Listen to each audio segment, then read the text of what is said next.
দুপুরে রান্না করেছি, এটা হচ্ছে সজনে পাতার ভর্তা, এটা হচ্ছে পুঁই শাক দিয়ে মুগ ডাল দিয়ে রান্না করছি, আর এটা কচু, আর হচ্ছে ইলিশ মাছ দিয়ে রান্না করছি। এটা হচ্ছে ইলিশ মাছের আস্ত মুড়া, যেটা জামাইয়ের জন্য রেখে দিছি। আমার জামাই এটা খাবে আস্ত মুড়া, যদিও আমারও বেশি বেশি পছন্দ মাছের মুড়া, তারপরেও জামাইকে দিব, জামাই বলে কথা।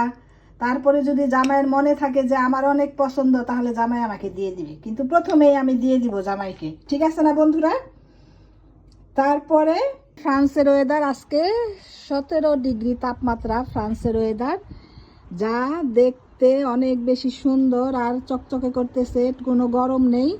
যে গরম আর তাপমাত্রা ছিল সব চলে গেছে, গরম তাপমাত্রা সব চলে গেছে। এখন আমরা ফুরফুর ফুরফুর করতেছি, ওই গরম গরম নাই, গরম নাই, সব গরম চলে গেছে, আমরা এখন ফুরফুর করেছি।